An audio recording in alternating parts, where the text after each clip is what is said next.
पढ़ कर सुनाई। उस मौलवी साहब ने ऐसे हदीस की किताब उठाकर ना ज़मीन पर मारी। तो असल में तिब्बी वजूह की बुनियाद पर हज़रत का मुँह नहीं दिखाया गया। ये केड़ियां तिब्बी वजूह ने जिहड़े मरन तो बाद तुमने करतूत कुछ ऐसे किए हैं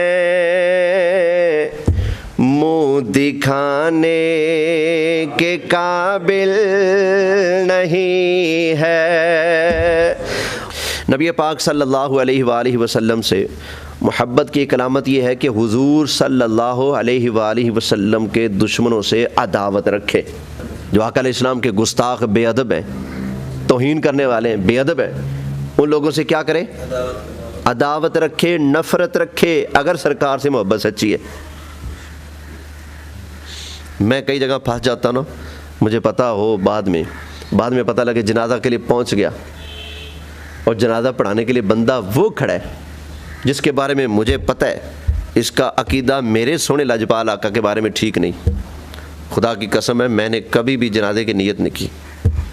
मैं हाथ बांध के खड़ा हो जाता हूँ। दिल में उस वक़्त मैं ये कह रहा हूँ, या अल्लाह तू जानता है ये तेरे महबूब का अदब नहीं करता, लिहाजा मैं बेगैरत तो नहीं ना, मैं तो महबूब का सच्चा गुलाम हूँ ना। है मैं उस बंदे को इमाम कैसे मानूँ जो मेरे मुस्तफ़ा की शानें नहीं मानता, जो उनकी अज़मतें नहीं मानता। ये ईमान का जुज़ है, ईमान का हिस्सा है।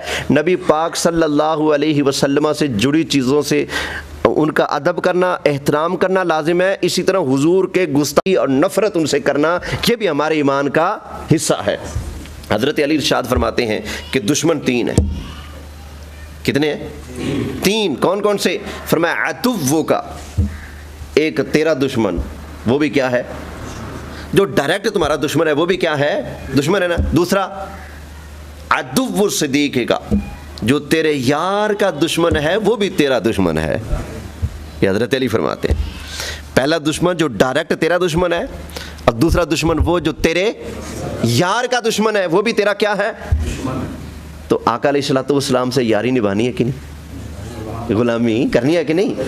तो सरकार से अगर गुलामी निभानी है ना तो उन लोगों से मुंह मोड़ना पड़ेगा जिन लोगों ने सरकार से मुंह मोड़ा हुआ है, जो उस बारगाह का हया नहीं करते, अदब नहीं करते, एहतराम नहीं करते, गुस्ताखी करते हैं।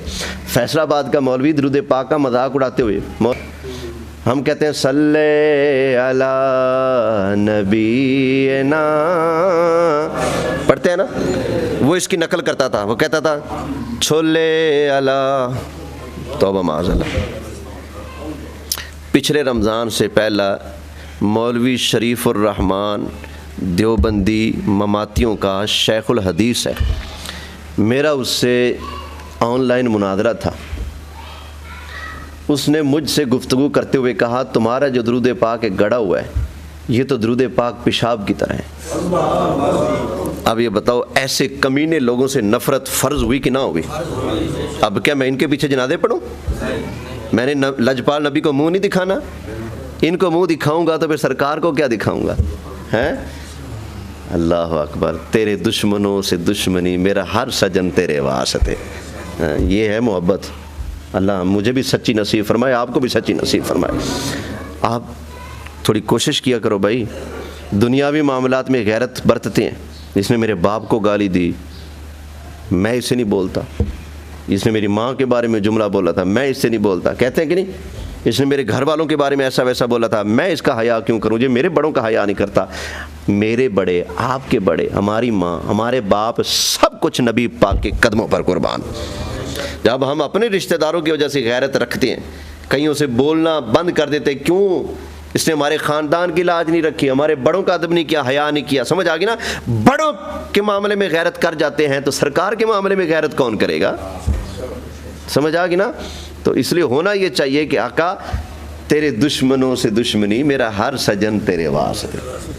तो हज़रत अली का फरमान सुन लें। फरमाया दुश्मन कितने हैं? एक वो जो डायरेक्ट तेरा दुश्मन है और जो दूसरा तेरे यार का दुश्मन है। दो हो गया, तीसरा कौन है? फरमाया तीसरा दुश्मन वो है जो तेरे दुश्मन का यार है।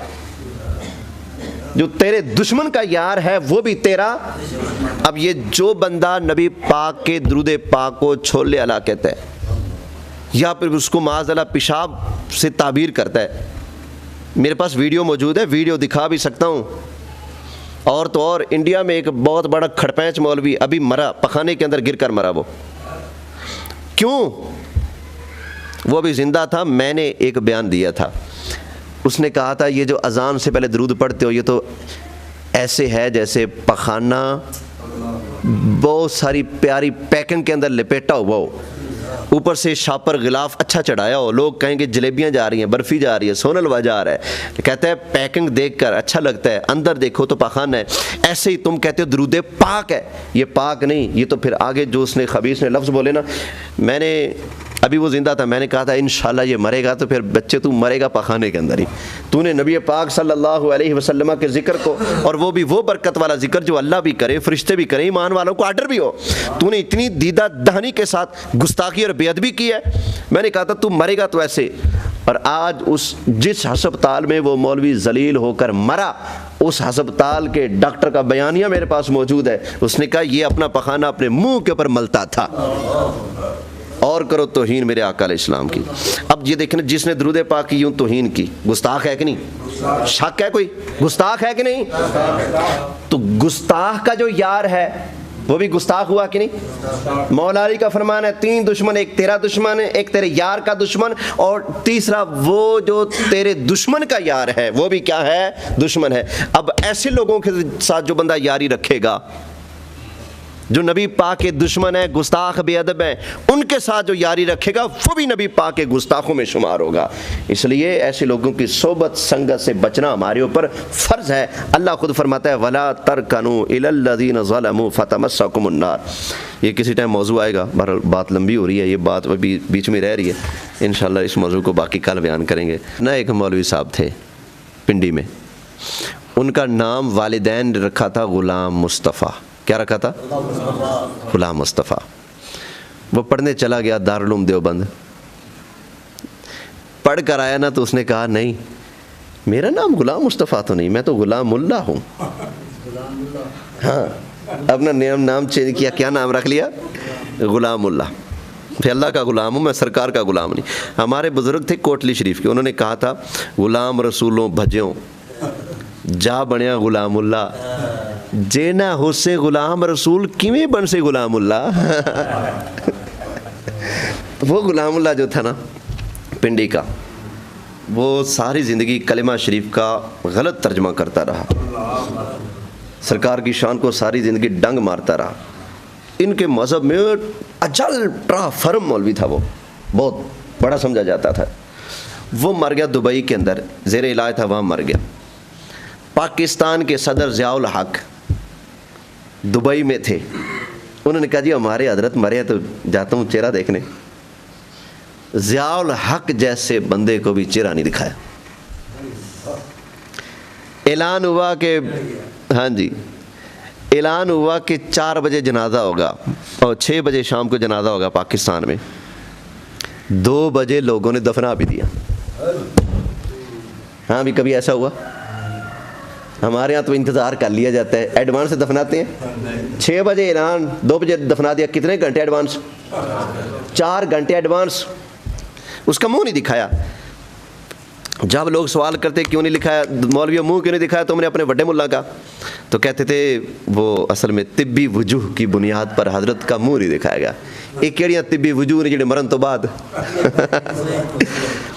तुमने करतूत कुछ ऐसे किए हैं मुंह दिखाने के काबिल नहीं है। और तुमने करतूत कुछ ऐसे किए हैं मुंह दिखाने के काबिल नहीं है। ये है मैयत किसी बेअदब के हाथ लगाने के काबिल नहीं है। अल्लाह अकबर। ये सिर्फ एक मिसाल है, अभी मेरे पास मिसालों के दफ्तर हैं। किस किस का मुंह छुपा कर इन्होंने अंधेरे में दफनाया। समझ आ गई ना। हमारे काज़मी शाह साहब का मुनाजरा हुआ था गुजरांवाला में। मौलवी कहने लगा साबित करो नबी पाक का इल्म गैब। उन्होंने तिरमिज़ी शरीफ हदीस की किताब से हदीस पढ़ कर सुनाई। उस मौलवी साहब ने ऐसे हदीस की किताब उठाकर ना ज़मीन पर मारी और कहते हैं मैं नहीं मानता इस हदीस को। रात को मुनाजरा हुआ, सुबह उठा तो गूंगा, एक हफ्ते के अंदर अंदर जलील होकर मर गया।